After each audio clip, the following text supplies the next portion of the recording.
Hi guys, today we're going to learn more about basic differentiation rules. So the first example that we have says to find an a and b so that f is differentiable everywhere. So what is being differentiable? You know that for f to be differentiable, it must be continuous. F must be continuous, okay? So everywhere. Therefore, here my suspicious number is going to be x equals 2. Okay, so I need to be very careful and make sure that my function f is continuous. F must be continuous, okay, at x equals 2. Okay, so with that being said, this is to be differentiable at x equals 2. Okay, so what we want to do is the limit. Calculate the limit when x approaches to 2 from the left side of what? Well, the left side is going to be ax squared plus 1. Okay? When we compute this limit, we know that this is going to be equal to 4a plus 1. On the other hand, we have that the limit when x approaches to 2 from the right side is going to be bx minus 3. We want to compute that limit. And then when we basically plug that 2, if you want to see it that way, we have that this is going to be 2b minus 3. So what we want to guarantee continuity is that these two limits are the same. Therefore, I have, what do you have? You have that 4a plus 1 must be equal to 2b minus 3 to guarantee continuity. Okay? So we have the situation. If we combine like terms, what we have is the equation for a minus 2b is equal to negative 4. Okay, so I just move the 1 here and the 2 over there. Okay, so I have this situation. Now, if I take the derivative directly of this thing, I know that the derivative of f by pieces, I know that this derivative is going to be 2ax and this one is nothing. Okay, and I know that this is happening when x is less than 2. And then over here, the derivative is going to be just b when x is greater than 2. Please note that here I didn't put the equal because I don't know if it's differentiable there. I want to make sure that that happens. Okay, what I need to accomplish for this function to be differentiable at 2. Okay, so for f to be differentiable at 2, at x equals 2 specifically, okay, the left and the right derivative must be equal. Okay, so what I'm going to do here, I'm going to evaluate each of the pieces. Okay, f of prime of 2 is going to be equal, this side, okay, is going to be equal to what? That's going to be equal to 4a. Okay, if I plug the 2 here. Now if I plug the other side, this one, what do you have? I would have that this is equal to b. Therefore, what I have is another equation. 4a is equal to b. Okay, to guarantee now differentiability. Okay, now what I'm going to do here, I'm going to substitute this into my equation from the continuity here. Okay, so what I have here is what? I have 4a, okay, minus 8a, because 2 times 4 is 8, is going to be equal to negative 4. Okay, you see it from here? Just plug in this guy here. Okay, so now what? I have that situation. Okay, I combine like terms. Clearly this is 4a and this is negative 8a, so that's going to give you the beautiful number of negative 4a is equal to negative 4, which you do know that it's going to be a is equal to 1. And then if a is equal to 1, what are you going to do to find your b? Well, you go back here and you know that b is going to be equal to the value 4, and that's pretty much it for this problem. Okay, so in order to guarantee differentiability everywhere from this beautiful piecewise function, you know that if you want to conclude here, thus A is going to be equal to 1 and B is going to be equal to 4. Okay? So for this problem, we have that at time t equals 0, a diver jumps from a diving board that is 32 feet above the water with an initial velocity of 16 feet per second.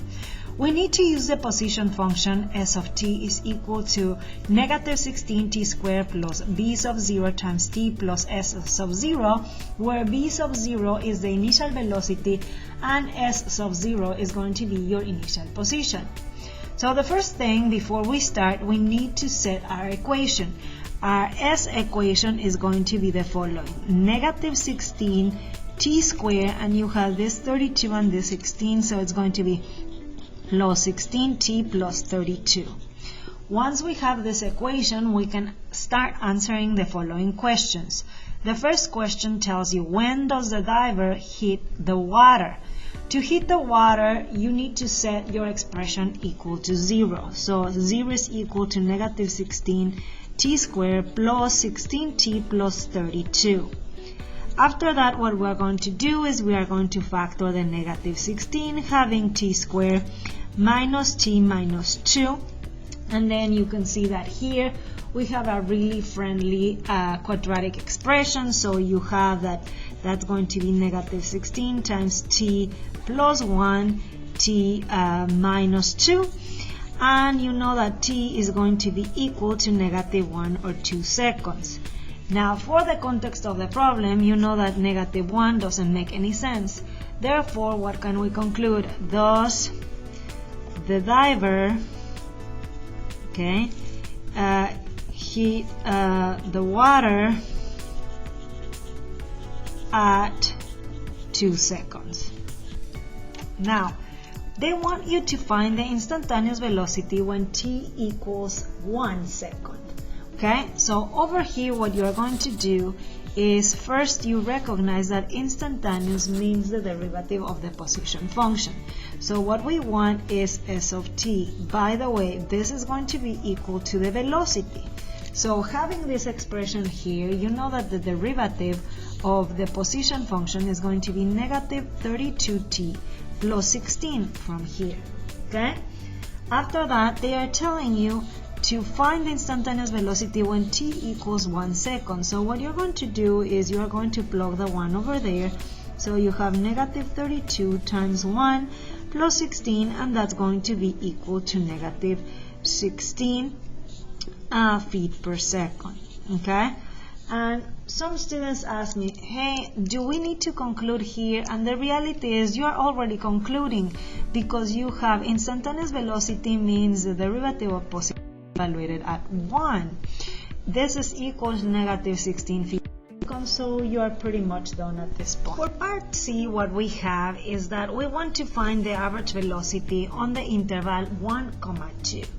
So the average velocity for this interval is going to be as follows. Average velocity on 1, 2 is going to be equal to S2 minus S1 divided by 2 minus 1.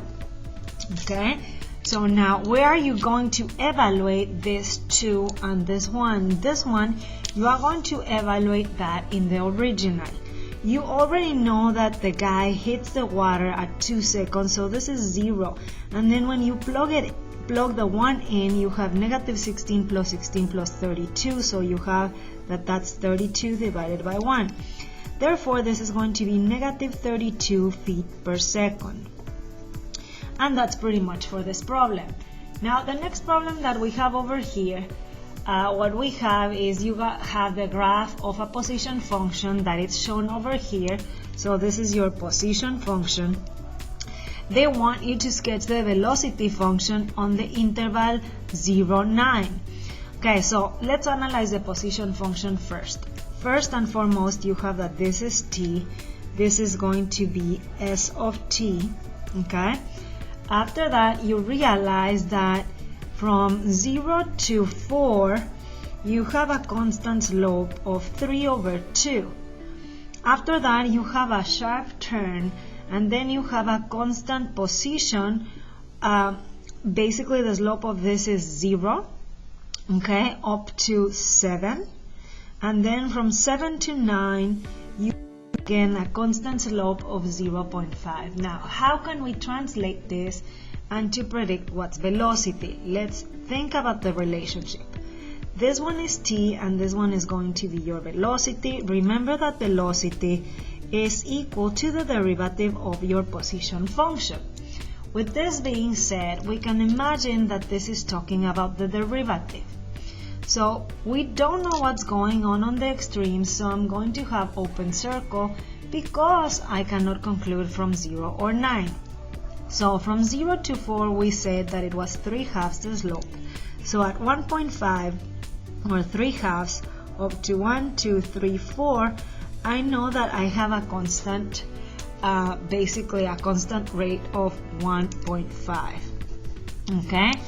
After that, what you have is from 4 to 7, which is over here, we have that slope is 0. So we have here this one open and open, and it's going to be at 0. Okay?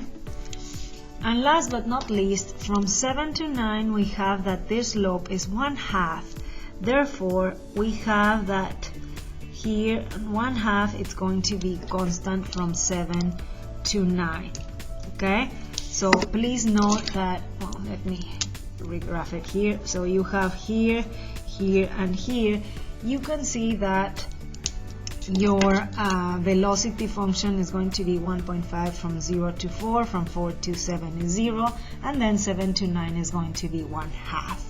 And that's going to be your graph for the velocity. And that's it. Hopefully you find this video helpful. Bye!